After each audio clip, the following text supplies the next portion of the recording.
Hello दोस्तों, recently अभी 2 दिन पहले मैंने अपने चैनल पर एक बिजनेस आइडिया रिलेटेड वीडियो डाला था जिसे आप लोगों ने काफ़ी ज़्यादा पसंद किया। तो आज के इस वीडियो में हम उसी वीडियो का पार्ट 2 लेकर आए हैं जिसमें हम और 5 जो है यूनिक और प्रॉफिटेबल बिजनेस आइडियाज़ के बारे में इस वीडियो में जानेंगे जिसे आप 2024 में शुरू कर सकते हैं। ये सभी बिजनेस आइडियाज़ डिफरेंट सेक्टर के स्पेसिफिक बिजनेस आइडियाज़ हैं, इसलिए इन बिजनेस आइडियाज़ का आज के समय में इंडिया में काफ़ी कम कॉम्पिटिशन है और ये सभी business ideas profitable business ideas है। तो हेलो दोस्तों, मेरा नाम है प्रशांत सिंह। तो चलिए आज का वीडियो स्टार्ट करते हैं। तो पहला जो बिजनेस आइडिया है वो है बेकरी और डेयरी बिजनेसेस। तो दोस्तों, इस बिजनेस में आपको क्या करना है कि आपको देखिए जो बेकरी की दुकान में जो सामान मिलता है और जो डेयरी की दुकान में जो सामान मिलता है उनको आपको कंबाइन कर एक ही दुकान में बेचना है। अब देखो मैं आपको समझाता हूँ। जो बेकरी की दुकान होती है, अगर आप सिटी में रहते हैं तो आपके आसपास भी जो है बेकरी की दुकानें होंगी। बेकरी की दुकानों में जनरली क्या होता है, बेकरी की दुकानों में जो है आपको स्नैक हो गया, बिस्किट हो गई, कुकीज़ हो गया, स्वीट गुड्स में स्वीट रोल हो गया, डोनट्स हो गया, केक हो गया, ये सब चीजें आपको बेकरी की दुकान में मिलती है। और इसी तरीके से डेयरी की दुकान में मिल्क हो गया, बटर हो गया, इसके बाद आपका पनीर हो गया, आपका ब्रेड हो गया, ये सभी चीजें आपको जो है डेयरी की दुकानों में मिलती हैं। तो आपको इस बिजनेस में क्या करना है, आपको इन दोनों दुकानों में जो चीजें मिलती हैं उनको कंबाइन कर आपको एक दुकान में बेचना है। अब देखो, डेफिनेटली ये कोई यूनिक और डिफरेंट चीज नहीं है, लेकिन नेसेसरी चीज जरूर है। अब देखो, जो डेयरी और बेकरी में जो सामान मिलता है वो डेली बेसिक नीड्स का जो है सामान होता है जिसकी जरूरत हर रोज हर घर पर जो है पड़ती है। तो ये चीजें जो है इंपॉर्टेंट भी है और डिमांडिंग भी है। तो अब आपको क्या करना है, आपको अपने एरिया में हॉटस्पॉट जगह देखकर, हॉटस्पॉट जगह मतलब जहां लोगों का आना जाना आसानी से हो, जो आपके एरिया का सेंटर हो, ऐसी जगह पर आपको जो है इस दुकान की शुरुआत करना है। आप चाहें तो एक 10 बाई 12 के एक जो है छोटे से कमरे से भी इस बिजनेस की शुरुआत कर सकते हैं। आपको जो है शुरुआत में कुछ बेसिक इन्वेस्टमेंट जैसे फ्रिज हो गया, सामान रखने के लिए इंटीरियर हो गया और FSSAI यानी food safety and standard authority of India का एक जो है लाइसेंस लगेगा जो आपको आसानी से मिल जाएगा। इन सब चीजों के साथ आप इस बिजनेस की शुरुआत कर सकते हैं। अब देखो, डेयरी और बेकरी में मिलने वाली चीजें हमारे घरों में जो है डेली बेसिक पर यूज होती हैं और जनरली क्या होता है कि जो डेयरी और बेकरी में मिलने वाली चीजें हैं उनके लिए आपको जो है अलग अलग दुकान पर जाना पड़ता है। लेकिन अगर आप इस तरीके की अगर एक दुकान खोलते हैं तो आप एक ही शॉप पर सभी चीजों को एक साथ बेच सकते हैं, जो कस्टमर के लिए काफी ज्यादा जो है हेल्पफुल होगा। अब इस बिजनेस में आपको जो बेकरी का सामान है वो आपको लोकल वेंडर्स के थ्रू मिल जाएगा और जो आपको डेयरी का सामान है वो आप जो है अपने लोकल एरिया में जो किसान होते हैं, जो अपने घरों पर दूध हो गया, दही हो गया और जो पनीर है वो बनाते हैं, उनसे आप जो है डेली बेसिस पर आप जो है ये सामान खरीद सकते हैं, जिससे उनका भी फायदा हो जाएगा और आपको भी जो है बेस्ट क्वालिटी की चीजें आपको जो है बेसिक प्राइस पर मिल जाएंगी। अब अगर हम इस बिजनेस में प्रॉफिट मार्जिन की बात करें तो जो बेकरी का जो सामान होता है उसमें अप्रॉक्सीमेट 20% प्रॉफिट मार्जिन होता है और जो डेयरी का सामान होता है उसमें 25 से 30% या उससे ज्यादा जो है प्रॉफिट मार्जिन होता है। तो डेफिनेटली आप इस बिजनेस के थ्रू महीने के अच्छे खासे पैसे कमा सकते हैं। अब दूसरा जो बिजनेस आइडिया है वो है प्राइवेट ट्यूटरिंग। अब देखो, प्राइवेट ट्यूटरिंग का मतलब है कि आप जो स्कूल के बच्चे हैं उनको आप उनके एकेडमिक्स के अलावा जो एक्स्ट्रा जो है इंपॉर्टेंट चीजें हैं, जो एक्स्ट्रा इंपॉर्टेंट स्किल्स हैं, वो आप उनको जो है अपने प्राइवेट ट्यूटरिंग क्लासेस के थ्रू प्रोवाइड करेंगे। आप इसका मतलब ये भी समझ सकते हैं कि जो ट्यूशन क्लासेस होती हैं, जो प्राइवेट कोचिंग होते हैं, इस टाइप से। लेकिन आप इस बिजनेस में आप जो स्कूल के बच्चे हैं उनको आप एकेडमिक्स के अलावा जो इंपॉर्टेंट चीजें हैं जैसे कम्युनिकेशन स्किल्स हो गया, आपके पर्सनालिटी डेवलपमेंट हो गया, आपकी ह्यूमन साइकोलॉजी हो गया, आपके जो है माइंड डेवलपमेंट करने के लिए जो कुछ इंपॉर्टेंट गेम होते हैं, जो माइंड शार्प करने के लिए जो है कुछ एक्टिविटीज होती हैं, ये सब चीजें जो है आप बच्चों को उनके एकेडमिक्स के अलावा एक्स्ट्रा जो है आप अपनी ट्यूशन क्लासेस में प्रोवाइड करेंगे। अब देखो, आज के टाइम में हम सबको मालूम है कि communication skill, personality development, human psychology, इनकी हमारी लाइफ में कितनी ज्यादा इंपॉर्टेंस है। अगर आप 20 से 25 साल या उससे ज्यादा की एज के हैं तो हमारी जनरेशन में हमें ये इन सब चीजों के बारे में ना ही स्कूल में पढ़ाया गया, ना ही किसी कोचिंग में, ना ही किसी ट्यूशन में। लेकिन आज इस एज में आने के बाद हमें ये पता चल रहा है कि इन सब चीजों की हमारी लाइफ में कितनी ज्यादा इंपॉर्टेंस है। अगर आपको किसी अच्छी जगह, किसी अच्छे ऑर्गेनाइजेशन में जॉब करना है तो आपकी कम्युनिकेशन स्किल अच्छी होना चाहिए, आपको जो है पर्सनालिटी डेवलपमेंट के बेसिक्स आपको मालूम होना चाहिए। अगर आपको अपनी बात किसी के सामने रखना है तो आपकी कम्युनिकेशन स्किल्स अच्छी होना चाहिए।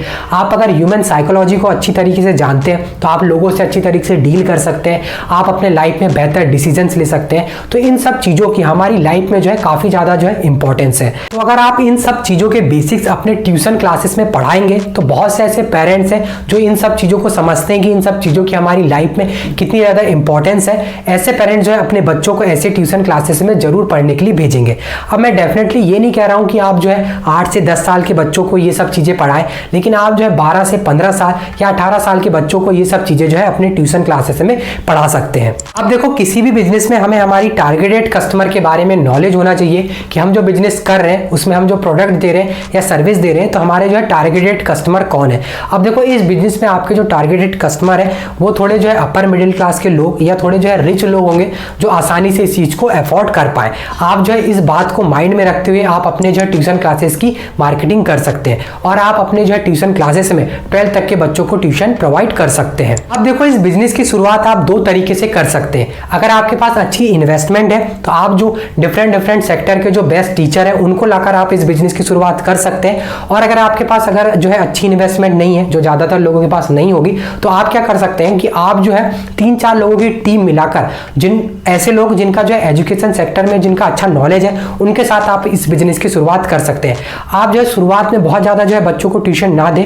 आप जैसे एग्जाम्पल के लिए 5th से 8th तक के बच्चों को जो है ट्यूशन प्रोवाइड करें। उसमें जो है आपको बहुत ज़्यादा जो है क्रिटिकल भी नहीं होगा और जैसे जैसे आप जो है ग्रो करते जाएंगे वैसे वैसे आप जो है दूसरी क्लासेस भी ऐड कर सकते हैं। अब देखो, डेफिनेटली आपको इस चीज़ में मेहनत तो लगेगी क्योंकि अगर आसान होता तो हर कोई इसे कर लेता। तो आपको जो है पेशेंस रखते हुए आपको इन चीज़ों को अच्छी तरीके से जो है एग्जीक्यूट करना है। अब अगर हम बिजनेस प्रोस्पेक्टिव से देखें तो जो ट्यूशन और कोचिंग की इंडस्ट्री है वो काफ़ी बड़ी जो है इंडस्ट्री है, जहां आप जो है इस इंडस्ट्री में बड़े बड़े जो है बिजनेस बना सकते हैं। हालांकि इस इंडस्ट्री में कंपटीशन भी काफ़ी ज़्यादा है, लेकिन अगर आप अच्छी वैल्यू देंगे तो आप जो है इसमें मार्केट में अपनी जो एक अलग इमेज बना सकते हैं। और करेंटली अभी जो बायजूस के साथ हुआ, जहां वैल्यूएशन के चक्कर में और अननेसेसरी एक्वायर के कारण जो है बायजूस की वैल्यूएशन 22 बिलियन से घटकर 3 बिलियन हो गई और आज जो है बायजूस बंद होने के कगार में है।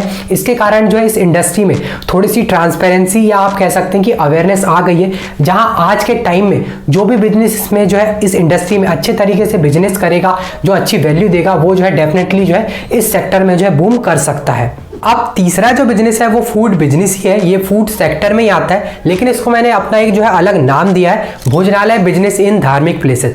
अब आप ये सोच रहे होंगे कि ये भोजनालय बिजनेस इन धार्मिक प्लेसेस ये क्या है, भोजनालय तक तो समझ में आता है। तो देखो, मैं आपको समझाता हूँ। देखो, आपको इस बिजनेस में भोजनालय ही खोलना है, ऐसा भोजनालय जहाँ देखिए लोग खाना खाते हैं, वही जो ऐसा भोजनालय होता है वैसे ही आपको भोजनालय खोलना है। लेकिन ये आपको अपनी सिटी या कोई आसपास की सिटी में नहीं खोलना है, ये आपको जो है ऐसी जगह पर खोलना है, ऐसे धार्मिक प्लेसेस और मंदिरों के आसपास खोलना है जहां रोज कई लोग दर्शन करने के लिए दूर दूर से आते हैं। आपको ऐसी जगह देखकर, ऐसी जगह जुगाड़ लगाकर आपको जो है भोजनालय का बिजनेस खोलना है। और इस भोजनालय को आपको एक फूड ब्रांड बनाना है, जहां आपको इस ब्रांड की मार्केट में ऐसी इमेज बनाना है कि इस भोजनालय पर आपको अफोर्डेबल प्राइस पर टेस्टी और हाइजीन खाना जो है मिलता है। जो दूर दूर से जो भक्त आए हैं, जो दर्शन करने के लिए जो भक्त आए, उनके लिए जो है यहाँ स्पेशली जो है खाना मिलता है। हालांकि यहाँ जो है दूसरे लोग भी खाना खा सकेंगे, लेकिन जो दूर दूर से जो दर्शन करने आए वाले जो भक्त है उनके लिए जो है ये भोजनालय एकदम परफेक्ट है। ये आपको जो इस तरीके से आपको इस ब्रांड की मार्केट में एक इमेज बनाना है। अब देखो, इंडिया में अप्रॉक्सीमेट 6 लाख से ज्यादा मंदिर है, जहां सबसे ज्यादा मंदिर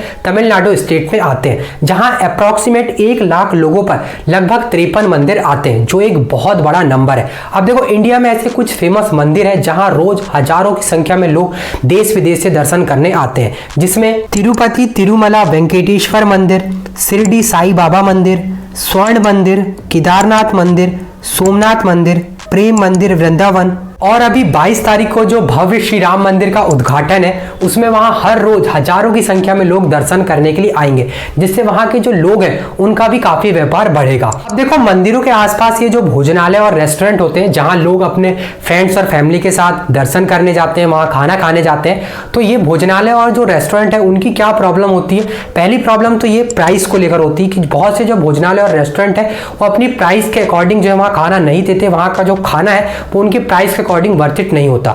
अब देखो मैं ऐसे बड़े बड़े रेस्टोरेंट या जो होटल्स हैं उनकी बात नहीं कर रहा जहां बहुत बड़े बड़े लोग जो है खाना खाने जाते हैं। मैं ऐसे भोजनालय और रेस्टोरेंट की बात कर रहा जहां एक आम आदमी और एक मिडिल क्लास इंसान जो है खाना खा सकता है, ठीक है। और एक जो है प्रॉब्लम ये भी आती है कि अब देखो बहुत से लोग जो यहाँ बाहर से आते हैं, उनको यहाँ के लोकल का नॉलेज नहीं होता, तो उनको ये मालूम नहीं होता कि यहाँ जो लोकल में कौन सा अच्छा भोजनालय या कौन सा अच्छा रेस्टोरेंट है जहाँ यहाँ अच्छा खाना मिलता है। तो अगर आप भी अगर कहीं बाहर अगर मंदिरों में दर्शन करने गए होंगे तो आपने भी ये चीज़ जरूर फेस करी होगी। और आपने एक चीज़ ये भी जरूर फेस करी होगी कि बहुत सी जगह जो है हाइजीन मेंटेन नहीं है, कोई साफ सफाई देखने को नहीं मिलती।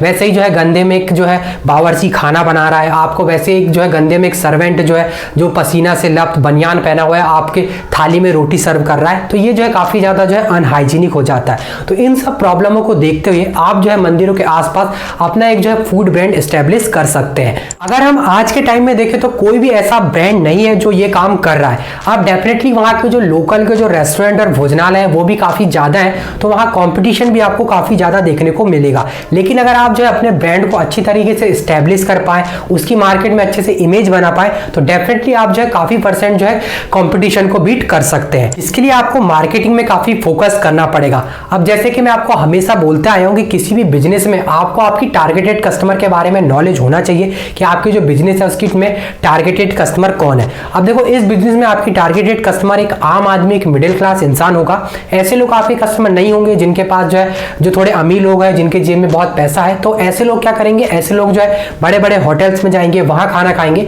तो ऐसे लोग जो है आपके कस्टमर नहीं होंगे। आपके कस्टमर ऐसे मेरे जैसे गरीब लोग होंगे जिनको जो है 100 या 150 रुपए तक जो है जिनको अच्छा और टेस्टी हाइजीन खाना जो है उनको मिल जाए। तो ऐसे लोगों को आपको ध्यान में रखते हुए आपको अपने ब्रांड की जो है मार्केटिंग करना है। अब फॉर एग्जांपल अगर मैं आपको एक मार्केटिंग का तरीका बताऊं तो देखो आपके इस बिजनेस में ज्यादातर जो आपके कस्टमर है वो ऐसे लोग होंगे जो बाहर से आएंगे, जो वो उस जगह पर उस मंदिर पर जो है दर्शन करने के लिए आएंगे। तो आप क्या कर सकते हैं कि ऐसे लोग जब उस सिटी में दर्शन करने के लिए आएंगे तो वो किस चीज से आएंगे, वो एक तो बस से आएंगे या तो जो है ट्रेन से आएंगे। तो आप क्या कर सकते हैं, आप जो है बस स्टैंड और जो रेलवे स्टेशन है वहां पर जो है अपने जो भोजनालय है उसके जो है एक पॉम्पलेट छपाकर आप जो है उन लोगों को दे सकते हैं, जहां आप उस पॉम्पलेट में ये इन्फॉर्मेशन देंगे कि हमारा जो है रेस्टोरेंट इस जगह पर है, हमारे रेस्टोरेंट की ये जो है स्पेशल चीज है, हमारे रेस्टोरेंट में हाइजीन तरीके से खाना मिलता है और हमारे जो रेस्टोरेंट है उसमें जो है काफी जो है स्वादिष्ट खाना मिलता है। ये सब आप इन्फॉर्मेशन आप जो है उस पॉम्पलेट में आप जो है छपवा कर आप जो वहां के जो लोग आ रहे हैं उनको आप जो है प्रोवाइड कर सकते हैं, जिनसे लोगों के पास जो है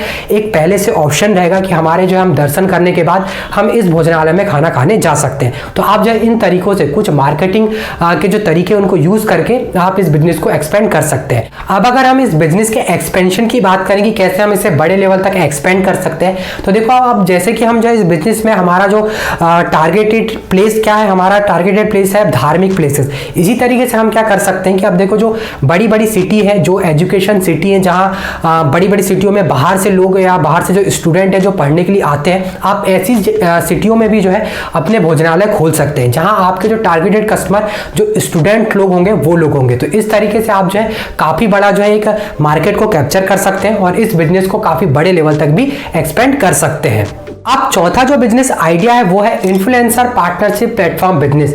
अब देखो इस बिजनेस में क्या होता है कि एक जो है प्लेटफॉर्म है जो एक इन्फ्लुएंसर को एक जो है ब्रांड के साथ उसकी पार्टनरशिप कराता है प्रमोशन के लिए, जिसमें जो है उसका कुछ % कमीशन होता है, जहां इस बिजनेस में यही जो है मेन सोर्स ऑफ रेवेन्यू होता है। अब देखो आज के समय में जो क्रिएटर्स हैं और जो इन्फ्लुएंसर्स हैं उनकी संख्या बहुत ज्यादा बढ़ते जा रही है और बहुत से ऐसे लोग हैं जो अब इसको जो है एज अ करियर ऑप्शन भी देख रहे हैं। तो उनके लिए जो है पैसे कमाने का एक बहुत बड़ा सोर्स जो है प्रमोशन होता है, जो वो अलग अलग ब्रांड के करते हैं। तो देखो जैसे जैसे जो है क्रिएटर्स बढ़ेंगे, जैसे जैसे इन्फ्लुएंसर्स बढ़ेंगे, तो जो है मार्केट में ऐसे प्लेटफॉर्म की डिमांड भी बढ़ेगी जो उन क्रिएटर्स को, जो उन इन्फ्लुएंसर्स की जो है अलग अलग ब्रांड के साथ जो है पार्टनरशिप कराता है। अब देखो इंडिया में ये कुछ ब्रांड्स हैं ये जो बिजनेस कर रहे हैं, तो आप जो है इनके बारे में रिसर्च कर सकते हैं और वहां से नॉलेज ले सकते हैं। अब देखो जो इन्फ्लुएंसर मार्केट इंडस्ट्री है उसका इंडिया में जो मार्केट है वो जो है 2022 तक 12 बिलियन का था, जो हर साल जो है 25 24% से ग्रो कर रहा है और एस्टिमेटेड है कि ये जो मार्केट है वो 2026 तक 28 बिलियन का होने वाला है, जो एक काफी बड़ा जो है मार्केट है। और advertising standards council of India यानी ASCI के एक रिपोर्ट के अकॉर्डिंग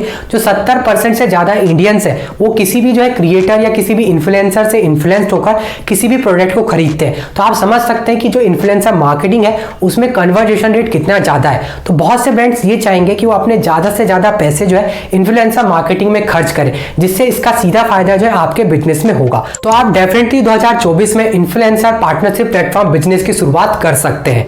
अब पांचवा जो बिजनेस आइडिया है वो है data analyst consulting service business. अब देखो इस बिजनेस में आपको क्या करना है कि आपको जो डिफरेंट सेक्टर है, डिफरेंट इंडस्ट्री है, उसमें जो उसका पूरा डेटा है, एनालिटिक्स है, उसकी जो पूरी इंफॉर्मेशन है वो आपको जो है उसकी कंसल्टिंग की सर्विस प्रोवाइड करना है। इस बिजनेस में आपको जो है किसी भी सेक्टर के जो बिजनेस है उसमें जो पूरा डेटा एनालिटिक्स और इन्फॉर्मेशन है वो आपको ऐसे लोगों को प्रोवाइड करना है जो उस सेक्टर में अभी जो है बिजनेस करना स्टार्ट किया है या जो है वो इस सेक्टर पे जो है नया बिजनेस करने वाले हैं। ऐसे लोगों को आपको जो है कंसल्टिंग की सर्विस प्रोवाइड करना है, जिसके लिए आप जो है उनसे पैसे चार्ज कर सकते हैं और यही जो है आपका जो है इस बिजनेस में मेन सोर्स ऑफ रेवेन्यू होगा। अब देखो आज के समय में हम सबको मालूम है कि डेटा की कितनी ज्यादा वैल्यू है।